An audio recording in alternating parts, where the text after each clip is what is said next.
Guys, അങ്ങനെ എൻ്റെ hair transplantation കഴിഞ്ഞിട്ട് ഇപ്പോൾ 90 ദിവസമായിരിക്കുകയാണ്. എൻ്റെ ഒരു തലയുടെ ഒരു അവസ്ഥയും കാര്യങ്ങളൊക്കെ നിങ്ങൾക്ക് കാണാൻ പറ്റുന്നുണ്ടായിരിക്കും. അപ്പോൾ ഇത്തരത്തിലാണ് കേട്ടോ ഇപ്പോൾ ഉള്ളത്. അപ്പോൾ അത്യാവശ്യം എൻ്റെ ഏകദേശം കവറായിട്ടുണ്ട്. ഒരു റെഫറൻസിന് വേണ്ടിയിട്ട് ഞാൻ ഇവിടെ ഒരു ഇമേജ് ആഡ് ചെയ്യാം. അപ്പോൾ ഇതാണ് ഇപ്പോഴത്തെ അവസ്ഥ എന്ന് പറയുന്നത്. നിങ്ങൾ ആദ്യത്തെ വീഡിയോ കണ്ടിട്ടില്ലെങ്കിൽ ഉറപ്പായിട്ടും പോയി കാണണം കേട്ടോ. ആദ്യത്തെ 15 ദിവസം നടന്ന സംഭവ വികാസങ്ങളെല്ലാം കൂടെ ഉൾക്കൊള്ളിച്ച് ഞാനൊരു വീഡിയോ ആക്കി വെച്ചിട്ടുണ്ട്. അതിവിടെ എവിടെയെങ്കിലും ഞാൻ പിൻ ചെയ്ത് വെച്ചിരിക്കാം. നിങ്ങൾക്ക് വേണമെങ്കിൽ പോയി കണ്ടിട്ട് വരുന്നതായിരിക്കും കുറച്ചുകൂടി ബെറ്റർ.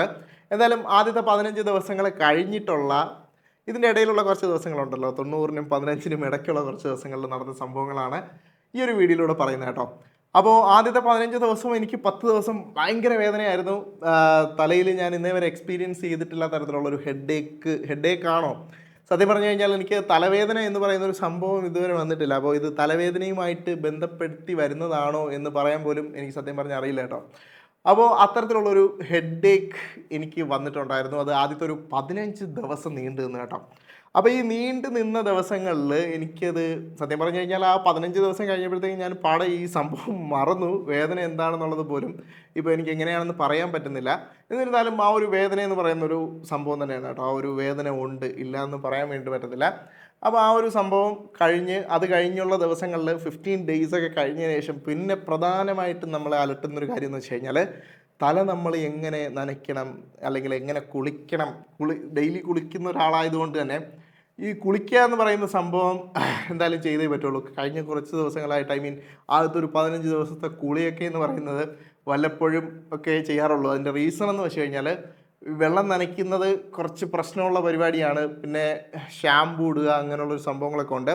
അപ്പോൾ ഈ 15 ദിവസങ്ങൾ കഴിഞ്ഞപ്പോഴത്തേക്ക് നമ്മുടെ ഹെയർ വാഷ് കഴിഞ്ഞു. പിന്നെ ഉള്ളതെന്ന് പറഞ്ഞു കഴിഞ്ഞാൽ നമുക്ക് കുളിക്കുന്നതിന് കുറച്ച് മാർഗ്ഗനിർദ്ദേശങ്ങൾ ഡോക്ടർ തന്നിട്ടുണ്ട്. ആ തരത്തിൽ നമുക്ക് ചെയ്യാൻ വേണ്ടിയിട്ട് പറ്റും.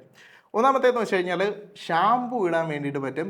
ഷാമ്പു എന്ന് പറഞ്ഞു കഴിഞ്ഞാൽ നോർമൽ ഷാമ്പു അല്ല, കുഞ്ഞു പിള്ളേർ ഉപയോഗിക്കുന്ന സെബാവെണ്ടിൻ്റെ ഒരു ഷാമ്പു ആണ് ഡോക്ടർ പറഞ്ഞിട്ടുണ്ടായിരുന്നുള്ളത്. അപ്പോൾ അത് യൂസ് ചെയ്യാൻ വേണ്ടി സാധിക്കും. അത് യൂസ് ചെയ്തിട്ടായിരുന്നു എനിക്ക് തോന്നുന്നു ആദ്യത്തെ ഒരു മാസവും ഞാൻ ആ ഷാമ്പു തന്നെയാണ് കേട്ടോ കണ്ടിന്യൂ ചെയ്തത്. അപ്പോൾ അത് കണ്ടിന്യൂ ചെയ്തിട്ടാണ് ഉപയോഗിച്ചുകൊണ്ടിരുന്നത്. പിന്നീട് ഒരു ലോറിയലിൻ്റെ മോയ്സ്ചർ പിടിച്ച് വെക്കാൻ കഴിയുന്ന ഒരു ഷാമ്പൂയിലേക്ക് ഞാൻ മാറി. അപ്പോൾ കഴിഞ്ഞ 2 മാസങ്ങളായിട്ട് മറ്റൊരു ഷാമ്പൂ ആണ് യൂസ് ചെയ്തുകൊണ്ടിരിക്കുന്നത്. അത് മോയ്സ്ചർ പിടിച്ച് വെക്കുന്ന മറ്റേ ഹൈഡ്രോലൂണിക് ആസിഡ് എന്ന് പറയുന്നൊരു സാധനം വരുന്നൊരു ഷാമ്പൂ ആണ് ഞാൻ ഉപയോഗിച്ച് വരുന്നത്. അപ്പോൾ അതിനുശേഷം ഞാൻ ഉപയോഗിച്ചിട്ടുള്ള മെഡിക്കേഷൻസും കാര്യങ്ങളൊക്കെ ഞാൻ നിങ്ങൾക്ക് പറഞ്ഞുതരാം കേട്ടോ. ഇതിൻ്റെ ഇടയിൽ 15 ദിവസം കഴിഞ്ഞ് ഈ ഒരു 90 ദിവസത്തിനിടയിൽ ഒരു 25 ദിവസത്തെ ഗ്യാപ്പ് ഇട്ട് ഞാൻ ഇതിൽ GFC ചെയ്തിട്ടുണ്ട് കേട്ടോ. അപ്പോൾ കറക്റ്റ് ഡേറ്റ് നോക്കിയിട്ട്, കറക്റ്റായിട്ടുള്ള ഡേറ്റ് ഞാൻ പറയുന്നില്ല, ഒരു 25 ഡേയ്സ്, അതായത് ഓപ്പറേഷൻ്റെ ഡേറ്റ് വെച്ചിട്ടാണ് നോക്കുന്നത്. അപ്പോൾ എവറി 25 ഡേയ്സ് ആവുന്ന സമയത്ത് GFC എടുക്കുന്നുണ്ട്. അതിൽ എക്സോസോം എന്ന് പറയുന്നൊരു സാധനം ഞാൻ ട്രൈ ചെയ്തിട്ടുണ്ടായിരുന്നു. അത് അത്യാവശ്യം കോസ്റ്റ്ലി ആയിട്ടുള്ളൊരു പുതിയ ടൈപ്പ് ഒരു സാധനമാണ് കേട്ടോ. അപ്പോൾ ഈ ഒരു സംഭവം ഞാൻ ട്രൈ ചെയ്തിട്ടുണ്ടായിരുന്നു. ഇതിൽ ആ എക്സോസോം അത്യാവശ്യം കോസ്റ്റ്ലി, എനിക്ക് തോന്നുന്നു ഏകദേശം ഒരു 10K അടുപ്പിച്ച് ഉള്ളൊരു സംഭവമാണ്. അതൊരു കുറച്ചുകൂടെ പുതിയതായിട്ടുള്ളൊരു സംഭവം കൂടിയാണ്. അതിനകത്ത് എന്തൊക്കെയോ പുതിയ സംഭവങ്ങൾ ഡോക്ടർ പറയുന്നുണ്ടായിരുന്നു. സോ ആക്ച്വലി ഞാനത് ട്രൈ ചെയ്യാമെന്ന് വെച്ചു. മുടിയിൽ എന്തായാലും കുറേ കാശ് സ്പെൻഡായി. അപ്പോൾ ഇതിൽ ഇനിയിപ്പോൾ ഫെയിലായി കഴിഞ്ഞാൽ പിന്നീട് ഒരിക്കൽ ചെയ്യുക എന്ന് പറയുന്നത് എനിക്ക് ചിന്തിക്കാൻ പോലും പറ്റാത്തൊരു കാര്യമാണ്. അപ്പോൾ എന്തായാലും അങ്ങനെ ഒരു സംഭവം ട്രൈ ചെയ്തിട്ടുണ്ടായിരുന്നു. പിന്നെ GFC അങ്ങനെയുള്ളൊരു സംഭവം ചെയ്ത് വരുന്നുണ്ട്. ഇതിലാണ് ഇപ്പോഴത്തെ റിസൾട്ടും കാര്യങ്ങളൊക്കെ എന്ന് പറയുന്നത്. ഇതിൽ എക്സ്ട്രാ മെഡിക്കേഷനായിട്ട് എടുത്തിട്ടുള്ള ഒരു സംഭവം എന്ന് വെച്ച് കഴിഞ്ഞാൽ ഒന്നാമത്തേന്ന് പറയുന്നത് ഫിനാസ്ട്രൈഡ് യൂസ് ചെയ്യുന്നുണ്ട്. ഫിനാസ്ട്രൈഡ് 1 mg ആണ് യൂസ് ചെയ്യുന്നത് കേട്ടോ. 1 mg ഏറ്റവും ലോ ക്വാണ്ടിറ്റി ആണ്. അതിന് സൈഡ് എഫക്ട്സും കാര്യങ്ങളൊക്കെ ഉണ്ട്. അത് നിങ്ങൾ ഞാൻ പറഞ്ഞതുകൊണ്ട് മാത്രം ഫിനാസ്ട്രൈഡ് ഒന്നും യൂസ് ചെയ്ത് കളയരുത്. ഡോക്ടറിനോടൊക്കെ കൺസൾട്ട് ചെയ്തിട്ട് മാത്രം എടുക്കുക. പിന്നെ ഞാൻ യൂസ് ചെയ്യുന്ന മിനോർവ എന്ന് പറയുന്നൊരു മൾട്ടി വൈറ്റമിൻ ടാബ്ലറ്റ് യൂസ് ചെയ്യുന്നുണ്ട്. മിനോർവ എന്നാണ് അതിൻ്റെ പേരെന്ന് ഞാൻ വിശ്വസിക്കുന്നു. അപ്പോൾ ആ ഒരു മൾട്ടി വൈറ്റമിൻ ടാബ്ലറ്റ് യൂസ് ചെയ്യുന്നുണ്ട്. പിന്നെ ഞാൻ യൂസ് ചെയ്യുന്നൊരു സാധനം എന്ന് പറയുന്നത് D3 എന്ന് പറയുന്ന സാധനം ഉണ്ടായിരുന്നു. അതെന്ന് പറയുന്നൊരു ഓറലായിട്ട് നമുക്ക് കുടിക്കാൻ പറ്റുന്നൊരു സാധനമാണ്. ഏകദേശം ഒരു നമ്മുടെ എന്താ പറയുക, നാരങ്ങ വെള്ളം പോലെയൊക്കെ ഒരു ക്യാപ്സ്യൂളിൽ വരുന്നൊരു സാധനമാണ് കേട്ടോ.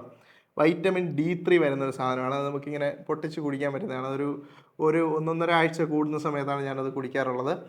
പുറത്ത് വെയിലത്തൊക്കെ പോകുന്ന സമയത്ത് നമുക്ക് ഡിയുടെ അഭാവമൊക്കെ ഉണ്ടാവുകയാണെങ്കിൽ സ്ട്രെങ്ത്തിന് വേണ്ടിയിട്ടാണ് മെയിനായിട്ട് ബോണിൻ്റെയും ഹെയറിൻ്റെയൊക്കെ സ്ട്രെങ്ത്തിന് വേണ്ടിയിട്ട് ഉപയോഗിക്കുന്ന ഒരു സാധനമാണ്. അപ്പോൾ വൈറ്റമിൻ D3 1.5 ആഴ്ച കൂടുന്ന സമയത്ത് കുടിക്കുന്നുണ്ട്. പിന്നെ എടുത്ത് പറയത്തക്ക വിധത്തിലുള്ളൊരു മെയിൻലി ഇതൊക്കെ തന്നെയാണ്. ഇതിൽ അപ്പുറമായിട്ട് അങ്ങനത്തെ സംഭവങ്ങളൊന്നും യൂസ് ചെയ്യുന്നില്ല. അപ്പോൾ ഇതൊക്കെയാണ് മെയിൻലി മുടിക്ക് വേണ്ടിയിട്ട് കൊടുക്കുന്നൊരു സാധനം. പിന്നെ ഞാൻ ചെയ്യാറുള്ളൊരു സാധനം എന്ന് വെച്ച് കഴിഞ്ഞാൽ നമ്മുടെ ഈ മുടിയുടെ ചെയ്ത പാർട്ടിൻ്റെ മുടി ഇടയ്ക്ക് കൊഴിഞ്ഞു പോയിട്ടുണ്ടായിരുന്നു. കൊഴിഞ്ഞിങ്ങനെ ചെറിയ ചെറിയ പീസായിട്ട് ഇങ്ങനെ കൊഴിഞ്ഞ് പോകാൻ വേണ്ടിയിട്ട് തുടങ്ങി. അതോടൊപ്പം തന്നെ എനിക്ക് ഉണ്ടായിരുന്ന മുടി കുറച്ച് പൊടിക്കാനും തുടങ്ങി. അതുകൊണ്ട് എനിക്ക് പെട്ടെന്ന് അങ്ങനെ കൊഴിഞ്ഞു പോയി അങ്ങനെയുള്ളൊരു പിക്ചർ എൻ്റെ മനസ്സിൽ വന്നില്ല കേട്ടോ. പോകുന്നതിനനുസരിച്ച് വരുന്നുണ്ടായിരുന്നു. ഇപ്പോൾ ഏകദേശം എല്ലാം പൊഴിഞ്ഞു പോയിട്ട് നിൽക്കുന്ന ഒരവസ്ഥയാണ്. പിന്നുള്ളൊരു പ്രശ്നം എന്ന് വെച്ച് കഴിഞ്ഞാൽ ഈ നടുക്കത്തെ ഭാഗത്ത് ഇവിടെ സെൻറ്റർ കണ്ടോ, ഇവിടെ കുറച്ച് മുടിയെ വെച്ചിട്ടുണ്ടായിരുന്നുള്ളൂ. അത് ഇനി ഈ മുടി വളർന്ന് വന്നിട്ട് വേണം അത് കവറാവാൻ വേണ്ടിയിട്ട്. നിങ്ങൾക്ക് നോക്കി ഇവിടെ കാണാൻ പറ്റും, കണ്ടോ ഈ ഒരു സംഭവം. ഇതിൽ മുടി വളർന്നു വരുന്ന സമയത്തുള്ള പ്രശ്നം എന്ന് വെച്ച് കഴിഞ്ഞാൽ നമ്മുടെ ഈ ഭാഗത്ത് നിന്ന് മുടി നന്നായിട്ട് വളരും. ഈ GFC ഒക്കെ കൊടുക്കുന്നുണ്ട്. നമ്മുടെ പഴയ മുടി ഭയങ്കര ശക്തവും. എനിക്ക് ഇപ്പോൾ തന്നെ അത് ഫീൽ ചെയ്യാൻ വേണ്ടി പറ്റുന്നുണ്ട്. ഇപ്പോൾ അത്യാവശ്യം ചെറുതായിട്ടൊക്കെ മുടി കൊഴിഞ്ഞ് വരുന്നവരാണെങ്കിലേ നിങ്ങൾ GFC എടുത്തു കഴിഞ്ഞാൽ തന്നെ നിങ്ങൾക്ക് കുറേ മാറ്റം ഉണ്ടാകും കേട്ടോ. അതിൻ്റെ മെയിൻ റീസൺ എനിക്കിവിടെ ഇപ്പോൾ കാണാൻ പറ്റുന്നുണ്ട്. GFC എടുക്കുന്നതുകൊണ്ട് എൻ്റെ പഴയ ഉണ്ടായിരുന്ന മുടിയൊക്കെ ഇപ്പോൾ കണ്ടോ, പണ്ട് ഭയങ്കര തിന്നിങ് ആയിരുന്നു. ഇപ്പോൾ സത്യം പറഞ്ഞു കഴിഞ്ഞാൽ ഒരു ചകിരി കണക്കിന് ഒരു കട്ടി, ഒരു സ്ട്രെങ്തായി മുടിക്കും. ഈ മുടി ഇപ്പം എനിക്ക് തോന്നുന്നു പഴയ ഇവിടെ നിന്ന മുടിയുടെ ഒരു സ്ട്രെങ്തേ ഉണ്ടാവുള്ളൂ. പക്ഷേ ഈ സൈഡിൽ നിൽക്കുന്നതിൻ്റെ നാച്ചുറലായിട്ടുള്ള ഹെയർ ഉണ്ടല്ലോ, അതായത് നേരത്തെ നിന്ന മുടി, അതിനൊരു നല്ല കട്ടി വന്നു കേട്ടോ. അപ്പോൾ നിങ്ങൾക്ക് ചെറുതായിട്ട് തിന്നിങ്ങൊക്കെ സ്റ്റാർട്ട് ചെയ്തിട്ടേ ഉള്ളെങ്കിൽ ഒരു GFC വെച്ചൊക്കെ നിങ്ങൾക്ക് കുറേ നാൾ പിടിച്ച് നിൽക്കാൻ വേണ്ടിയിട്ട് പറ്റുമെന്നാണ് എൻ്റെ ഒരു വിശ്വാസം കേട്ടോ. സംഭവം എന്ന് വെച്ച് കഴിഞ്ഞാൽ ഈ മുടി നന്നായിട്ട് വളർന്നു വരും. ഈ മുടി, ഇവിടുത്തെ മുടി ഉണ്ടല്ലോ, ഇതിങ്ങനെ പതിയെ സ്ലോ ആയിട്ട് വളരും. ഈ ചുറ്റിനും ഇങ്ങനെ വളരുന്നത്. അപ്പോൾ നമ്മൾ ഇടയ്ക്കിടയ്ക്ക് ഒന്ന് ഹെയർ കട്ടൊക്കെ ചെയ്ത് ഇതുമായിട്ടൊക്കെ ഒന്ന് ലെവൽ ചെയ്തിട്ടാണ് ഈ സെറ്റപ്പിൽ നിർത്തിയിരിക്കുന്നത് കേട്ടോ. നോർമലി ഇപ്പോൾ എടുക്കുകയാണെങ്കിൽ, ഒരു സിറ്റുവേഷനിൽ എടുക്കുകയാണെങ്കിൽ ഇവിടുത്തെ മുടി ഇങ്ങനെ ശകലം പമ്മി നിൽക്കും. ഇവിടുത്തെ 2 മുടികളും ഇങ്ങനെ കഷണ്ടിയിൽ തന്നെ ഒരു മുടി വളർന്നൊരവസ്ഥ ഉണ്ടാവുമല്ലോ, അത്തരത്തിലായിരിക്കും യൂഷ്വലി നിൽക്കാറുള്ളത്. ഇപ്പോൾ ഞാൻ ഹെയർ കട്ടൊക്കെ ചെയ്തിട്ട് ഇതിൻ്റെ ലെവലിന് ഇതും ആക്കി വിട്ട് ഇവിടേക്ക് ഒന്ന് 0 ഫെയ്ഡൊക്കെ അടിച്ചങ്ങ് വിട്ടേക്കുക. 0 ഫെയ്ഡ് അടിക്കുന്ന സമയത്ത് ചെറുതായിട്ട് എൻ്റെ ബാക്കിൽ മുടി എടുത്തിട്ടുള്ളതും ചെറുതായിട്ട്, അത്ര വിസിബിൾ അല്ല, സൂക്ഷിച്ച് നോക്കിയാൽ, അല്ലെങ്കിൽ ഇവൻ ഹെയർ ട്രാൻസ്പ്ലാന്റേഷൻ ചെയ്തിട്ടുണ്ടോ എന്ന് വിചാരിച്ച് നോക്കിയാൽ സംഭവം കാണാൻ പറ്റും. അപ്പോൾ ഒരു 0 ഒക്കെ ഇട്ട് അടിച്ചാലേ കാണുള്ളൂ. ഒരു 1 ഒക്കെ ആണെങ്കിൽ പ്രതീക്ഷിക്കേണ്ട കാണാൻ പറ്റത്തില്ല. 0 ഒക്കെ ഇട്ട് അടിച്ചാൽ ചെറുതായിട്ട് കാണാൻ വേണ്ടിയിട്ട് പറ്റും. അപ്പോൾ ഇതാണ് നിലവിലെ ഒരു അവസ്ഥ എന്ന് പറയുന്നത്. ഇതിൻ്റെ ഇടയ്ക്ക് ജിമ്മൊക്കെ കട്ട് ചെയ്ത് കേട്ടോ. ജിമ്മ് കട്ട് ചെയ്യാനുള്ള റീസൺ എന്ന് വെച്ച് കഴിഞ്ഞാൽ നമ്മുടെ എല്ലൊക്കെ ഉണ്ടല്ലോ, എല്ലിനൊക്കെ നല്ല തരത്തിലുള്ള ഫുഡ് വേണം. അപ്പോൾ ഡയറ്റ് ഉണ്ടായിരുന്നു, ഡയറ്റ് കട്ട് ചെയ്തു. ജിമ്മിൽ പോകുന്ന പരിപാടി നിർത്തി. ജിമ്മിൽ പോകുന്നതെന്ന് വെച്ച് കഴിഞ്ഞാൽ ഞാൻ കുറച്ച് ഡയറ്റും ജിമ്മും ഒക്കെ ആയിട്ടാണ് ഇങ്ങനെ പോയിക്കൊണ്ടിരുന്നത്. അപ്പോൾ ഈ ഡയറ്റിൻ്റെ കൂടെ ജിമ്മും കൂടെ ചെയ്യുന്ന സമയത്ത് എനിക്കൊരു എന്താ പറയുക, ഒരു ടയേർഡ്നെസ്, അല്ലെങ്കിൽ ഒരു ശക്തിയില്ലായ്മ പോലെ തോന്നി.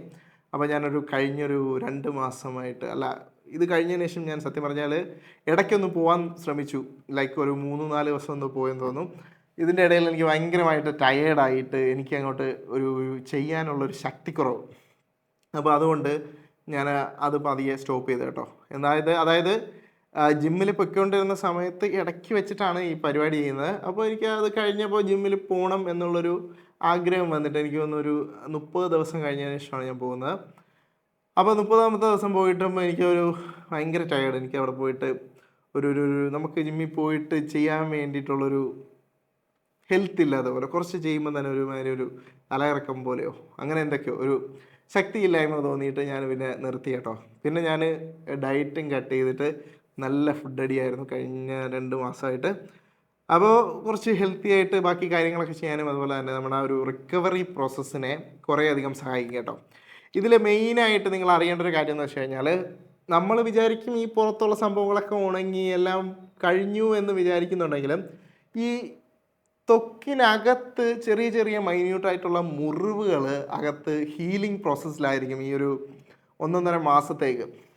അപ്പോൾ ഈ ബാക്കിൽ നിന്ന് എടുത്ത മുടികളാണെങ്കിലും അല്ലെങ്കിൽ ഈ പുതിയതായിട്ട് വച്ചിട്ടുള്ളിടത്താണെങ്കിലും അതിൻ്റെ ഒരു ഹീലിംഗ് പ്രോസസ്സ് ഇതിൻ്റെ അടിയിൽ നടക്കുന്നുണ്ട്. അപ്പോൾ ഈ പ്രോസസ്സ് നടക്കുന്ന സമയത്ത് നമ്മൾ ആവശ്യത്തിന് ഫുഡോ കാര്യങ്ങളൊക്കെ ഒന്നും കഴിക്കാതിരുന്നു കഴിഞ്ഞാൽ ഈ ഒരു ഹീലിംഗ് പ്രോസസ്സിനെ അഫക്റ്റ് ചെയ്യും. പിന്നെ ഈ ഒരു സന്ദർഭത്തിൽ ഞാൻ കുറച്ച് ദിവസങ്ങൾക്ക് മുന്നേ ഒരു വീഡിയോ കൂടെ കണ്ടു കേട്ടോ, അത് ഞാനിപ്പോൾ പറയണം. അപ്പോൾ കൂടുതൽ ആൾക്കാരും ഇപ്പോൾ അതിനൊരു മെൻഷൻ ചെയ്തിട്ട് കമൻറ്റോ കാര്യങ്ങളൊക്കെ ഇടുന്നുണ്ടാവും. വളരെ അൺഫോർച്ചുനേറ്റ് ആയിട്ടുള്ള ഒരു ഇവൻ്റാണ് കേട്ടോ അത്. പറയാനില്ല, അത് എന്നെപ്പോലെ ഇപ്പോൾ ഞാൻ ആ വീഡിയോ കണ്ടിട്ടാണ് അല്ലെങ്കിൽ ഈ ഒരു ന്യൂസ് അറിഞ്ഞിട്ടാണ് ഞാൻ ഇതിലേക്ക് വരുന്നതെങ്കിൽ ഒരിക്കലും ഞാൻ ചെയ്യത്തില്ല കേട്ടോ. കാര്യം അത്രയ്ക്ക് അൺഫോർച്ചുനേറ്റ് ആയിട്ടുള്ള ഇവൻറ്റ്സാണ്. പെട്ടെന്ന് തന്നെ അദ്ദേഹത്തിന് സുഖം പ്രാപിക്കട്ടെ എന്ന് ഞാൻ ആത്മാർത്ഥമായിട്ട് പ്രാർത്ഥിക്കുന്നു. പക്ഷേ ഭയങ്കര അൺഫോർച്ചുനേറ്റ് ആയിപ്പോയിട്ട് ഞാനത് കണ്ടപ്പോൾ, നോർമലി ഞാനിങ്ങനെ ന്യൂസൊക്കെ ചെറുതായിട്ടൊന്ന് കണ്ടു പോറേ ഉള്ളൂ. ഇത് നമുക്കൂടെ അറിയാൻ പറ്റുന്ന അല്ലെങ്കിൽ നമ്മളെ കൂടെ ബാധിച്ചിട്ടുള്ളൊരു കാര്യമായതുകൊണ്ട് ഞാനത് ഫുള്ളായിട്ട് കണ്ടു കേട്ടോ. ഭയങ്കര അയ്യോ, ആലോചിക്കാൻ വയ്യ. എനിക്ക് തോന്നുന്നു അതിൻ്റെ റീസൺ എന്ന് വെച്ച് കഴിഞ്ഞാൽ പുള്ളിക്കാരൻ ഒന്നാമത്തെന്ന് വെച്ച് കഴിഞ്ഞാൽ, ഞാൻ തന്നെ ഇതിപ്പം ചൂസ് ചെയ്തതെന്ന് വെച്ച് കഴിഞ്ഞാൽ എൻ്റെ ഒരു റിലേറ്റീവ് ആദ്യം ചെയ്തിട്ടുണ്ടായിരുന്നു. അത് കഴിഞ്ഞൊരു 20 days പീരീഡ് കഴിഞ്ഞ് ഞാൻ അതിൻ്റെ ഒരു റിസൾട്ടും കാര്യങ്ങളൊക്കെ കണ്ടതിന് ശേഷമാണ് ഞാൻ ആക്ച്വലി ചെയ്തത്. അപ്പോൾ എനിക്കൊരു സെൽഫ് കോൺഫിഡൻസ് കിട്ടിയെന്ന് പറയുന്നത് അതിൽ നിന്നായിരുന്നു. എനിക്കൊന്ന് പുള്ളി എന്തോ ആഡ് കണ്ടിട്ട് അങ്ങനെ സമീപിക്കുമായിരുന്നു തോന്നുന്നു. ലൈക്ക് ഞാൻ തന്നെ എൻ്റെ ഇതിൽ ഞാൻ എടുത്ത് പറയാത്തതിൻ്റെ ഒരു റീസൺ എന്ന് വെച്ച് കഴിഞ്ഞാൽ, അല്ലെങ്കിൽ ഇന്ന ഇതിൽ പോകണമെന്ന് പറയാത്തതിൻ്റെ റീസൺ എന്ന് വെച്ച് കഴിഞ്ഞാൽ, നമുക്കുണ്ടായിട്ടുള്ളൊരു അനുഭവം ആയിരിക്കില്ല മറ്റൊരാൾക്ക് ഉണ്ടാവണം എന്നുള്ളത്. ലൈക്ക് ആ ഒരു ഇൻസ്റ്റിറ്റ്യൂഷനിൽ ഉണ്ടാകുന്ന അനുഭവം. അപ്പോൾ അതുകൊണ്ടാണ് ഞാൻ അങ്ങനെ ഒരു പ്രത്യേകതയായിട്ടൊരു ഞാൻ ചെയ്തിടം കാര്യങ്ങളോ ഒന്നും അങ്ങനെ വിവരിക്കാൻ വേണ്ടിയിട്ട് നിൽക്കാത്തത്. അപ്പോൾ എന്തായാലും എനിക്ക് ചെയ്തപ്പോൾ കുഴപ്പമൊന്നുമില്ലായിരുന്നു. ഞാൻ ആ കസിൻ്റെ ചെയ്ത് കണ്ടു, എനിക്കും അത് ഓക്കെ ആയിട്ട് തോന്നിയത് കൊണ്ടാണ് ഞാൻ ചെയ്തത്. രണ്ടാമതൊരു റീസൺ എന്ന് പറഞ്ഞാൽ, മേ ബി അവിടെ ഉപയോഗിച്ചിരിക്കുന്ന എക്യുപ്മെൻറ്റ്സ് സ്റ്റെറൈൽ അല്ലായിരിക്കാം, അല്ലെങ്കിൽ നേരത്തെ ഉപയോഗിച്ച ഒരാൾക്ക് അതിൻ്റെ എന്തെങ്കിലും അണുബാധകൾ ഉണ്ടായിരുന്നിരിക്കാം. അങ്ങനെയൊക്കെയാണ് എനിക്ക് തോന്നിയത് കേട്ടോ.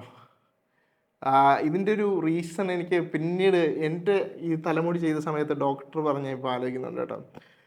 ഇതിനകത്ത് എനിക്കും ഇതുപോലെ പസ് വന്നിട്ടുണ്ടായിരുന്നു. ഇതിൻ്റെ റീസൺ, എനിക്ക് വരാനുള്ള റീസൺ, നമ്മൾ ബാത്റൂമിലൊക്കെ പോകുന്ന സമയത്ത് പോലും നമ്മൾ ബാത്റൂമിൽ ഫ്ലഷൊക്കെ ചെയ്യത്തില്ലേ, അപ്പോൾ പോലും ഇതിൽ നിന്ന് വരുന്ന ബാക്ടീരിയസൊക്കെ ഇങ്ങനെ പറന്നിട്ട് നമ്മുടെ ഫ്രഷ് ആയിട്ടുള്ള ഈ മുറിവിലൊക്കെ വരാൻ വേണ്ടിയിട്ടുള്ള ചാൻസ് ഉണ്ട്. അപ്പോൾ ബാത്റൂമിൽ പോകുന്ന സമയത്ത് പോലും നമ്മൾ ഇതിൻ്റെ പുറത്തുള്ളൊരു സർജിക്കൽ കവറുണ്ട്, ഇതിട്ടില്ല എങ്കിൽ ഇത് വന്നിട്ട് ഇതിൽ ഇരുന്നിട്ട് ഇൻഫെക്ഷൻ അങ്ങനത്തെ സംഭവങ്ങൾ ഉണ്ടാകാനുള്ള ചാൻസ് ഉണ്ട് കേട്ടോ. പല റീസൺസ് ഉണ്ട്. ഈ ഒരു സലൈൻ വാട്ടർ അടിക്കുക എന്ന് പറയുന്നത് ഈ പുറമേ ഉള്ളൊരു എന്താ പറയുക, ഒരു പ്രൊട്ടക്ഷൻ മാത്രമേ കിട്ടുള്ളൂ. ആ സർജറി ചെയ്യുന്ന സമയത്ത് ഉണ്ടാകുന്ന എന്തെങ്കിലും ഇംപെർഫെക്ഷൻസ് കൊണ്ടാണ് നേരത്തെ ആ ന്യൂസിൽ കണ്ട വ്യക്തിക്ക് ഉണ്ടായിട്ടുള്ള ഒരു ദുരനുഭവം എന്ന് പറയുന്നത് കേട്ടോ. അതായത് ആ ചെയ്തിട്ടുള്ള ഇൻസ്റ്റിറ്റ്യൂട്ടിൽ അല്ല ക്ലിനിക്കിൽ എന്തോ ഒരു പ്രശ്നമുണ്ട്. മേ ബി അവരെ സ്റ്റെറൈൽ അല്ലായിരിക്കാം എന്നാണ് എൻ്റെ ഒരു ഏറ്റവും വലിയ നിഗമനം എന്ന് പറയുന്നത്. അപ്പോൾ അങ്ങനെ എന്തോ ഒരു സംഭവമാണ് കേട്ടോ. ഈവൻ നമ്മൾ സലൈൻ വാട്ടർ അടിക്കുന്നത് പോലും ഒരു പ്രൊട്ടക്ഷൻ അല്ല സത്യം പറഞ്ഞു കഴിഞ്ഞാൽ. അപ്പോൾ നമ്മൾ ബാത്റൂമിലൊക്കെ പോകുന്ന സമയത്ത് പോലും ഈ ഒരു സർജിക്കലായിട്ടുള്ള ഹെഡ് കവറൊക്കെ വെച്ചിട്ട് വേണം നമ്മൾ ബാത്റൂമിൽ പോകാൻ വേണ്ടിയിട്ട് പോലും. അപ്പോൾ അങ്ങനെയുള്ള ഒരു സംഭവങ്ങളൊക്കെ ചെയ്ത് കഴിഞ്ഞാൽ നമുക്ക് ഒരു പരിധി വരെ ഈ സംഭവം പ്രശ്നം, അതായത് ഈ ഹെയർ ട്രാൻസ്പ്ലാന്റേഷനും അതുപോലെ ഇൻഫെക്ഷനുമായിട്ടുള്ള പ്രശ്നങ്ങൾ മാറ്റാൻ പറ്റും. രണ്ട് തരത്തിലുള്ള പ്രശ്നങ്ങളുണ്ട്. ഒന്ന്, ആ ക്ലിനിക്കിൽ ചെയ്യുന്ന സമയത്ത് ഡോക്ടറിൻ്റെ പിഴവ്. രണ്ടാമത്തെ ഒരു സംഭവം എന്ന് പറയുന്നത്, നമ്മൾ വീട്ടിൽ വന്നതിന് ശേഷം നമ്മളത് ആഫ്റ്റർ കെയർ എങ്ങനെ ചെയ്യുന്നു എന്നുള്ളതനുസരിച്ചിട്ടായിരിക്കും രണ്ടാമത്തെ ആ ഒരു ഇൻഫെക്ഷൻ വരുമോ വരില്ലയോ എന്നുള്ളൊരു സംഭവം തീരുമാനിക്കുന്നത്. അപ്പോൾ എന്തായാലും അതുമായിട്ട് ബന്ധപ്പെട്ട് ഞാൻ ആ ഒരു വീഡിയോ കണ്ടായിരുന്നു കേട്ടോ. കണ്ട് ഇപ്പോഴാണെങ്കിൽ ഒരിക്കലും എന്നെ കൊണ്ട് പറ്റുമെന്ന് തോന്നുന്നില്ല. അപ്പോൾ ഗൈസ്, ഇതൊക്കെയാണ് കേട്ടോ ഇതിൻ്റെ ഇടയിൽ നടന്ന സംഭവങ്ങളെന്ന് പറയുന്നത്. ഇതിൻ്റെ ഇടയിൽ ഞാനൊരു 30 ദിവസങ്ങൾ കഴിഞ്ഞപ്പോൾ തന്നെ ഹെൽമെറ്റോ കാര്യങ്ങളൊക്കെ വയ്ക്കാൻ തുടങ്ങി, ബൈക്ക് യാത്രകൾ തുടങ്ങി. ആദ്യമൊക്കെ കാറിലൊക്കെ ആയിരുന്നു, പിന്നെ ബൈക്കിൽ പതിയെ പതിയെ പോയി. ഇപ്പോൾ പ്രശ്നമൊന്നുമില്ല, ഇപ്പം കംപ്ലീറ്റ്ലി നോർമലാണ് കേട്ടോ. ഞാൻ ഇടയ്ക്കിടയ്ക്ക് ചെയ്യാറുള്ളൊരു പരിപാടി എന്ന് വെച്ച് കഴിഞ്ഞാൽ, ചുമ്മാ ഇരിക്കുന്ന സമയത്തെങ്കിലും ഈ തലയൊന്ന് ഇങ്ങനെ ജസ്റ്റ് ഒന്ന് മസാജ് ചെയ്തിടണം കേട്ടോ. അതായത് നഖം ഉപയോഗിക്കില്ല, വിരൽ ഉപയോഗിച്ചുകൊണ്ട് ഇങ്ങനെ ഒന്ന് മസാജ് ചെയ്ത് ഇടയ്ക്കിടയ്ക്ക് ഒന്ന് വിടാറുണ്ട്. അപ്പോൾ ഇത് മാത്രമാണ് ഞാൻ അഡീഷണലി ചെയ്യുന്ന ഒരു, ഇതിന് വേണ്ടിയിട്ട് ചെയ്യുന്ന, മെഡിക്കേഷൻസിന് പുറമേ ചെയ്യുന്ന ഒരു കാര്യം എന്ന് വെച്ചാൽ ഇടയ്ക്കിടയ്ക്ക് ഒന്ന് മസാജ് ചെയ്ത് വിടാറുണ്ട്. കുളിക്കുന്ന സമയത്തും നല്ലതായിട്ട് ഷാമ്പു എന്താണോ ഇടുന്നത് വെച്ചിട്ടൊന്ന് മസാജ് ചെയ്തങ്ങ് വിടാറുണ്ട്. അപ്പോൾ ഇതൊക്കെയാണ് എൻ്റെ പരിപാടി കാര്യങ്ങളൊക്കെ എന്ന് പറയുന്നത്. അപ്പോൾ എന്തായാലും നിങ്ങൾക്ക് ഈ ഒരു വീഡിയോ ഹെൽപ്ഫുള്ളായിരിക്കും എന്ന് ഞാൻ വിശ്വസിക്കുന്നു. ഇനി ഹെയർ ട്രാൻസ്പ്ലാന്റേഷൻ ചെയ്യാൻ പോകുന്നവരൊക്കെ മേ ബി ഈ ഒരു വീഡിയോ യൂസ്ഫുൾ ആയിട്ട് കണ്ടേക്കാം. അപ്പോൾ എല്ലാവർക്കും ഈ ഒരു വീഡിയോ ഇഷ്ടപ്പെട്ടെങ്കിൽ തീർച്ചയായിട്ടും സബ്സ്ക്രൈബ് ചെയ്യുക. അടുത്തൊരു വീഡിയോയിൽ ഇങ്ങനത്തെ വീഡിയോ വരില്ല കേട്ടോ, കൂടുതലും ടെക് വീഡിയോസ് ആയിരിക്കും, അൺബോക്സിങ് അതുപോലുള്ള വീഡിയോസ് നിങ്ങൾക്ക് ഇഷ്ടമാണെങ്കിൽ തീർച്ചയായിട്ടും സബ്സ്ക്രൈബ് ചെയ്യുക. അതുപോലെ തന്നെ ലൈക്ക് ചെയ്യാനും മറക്കരുത്.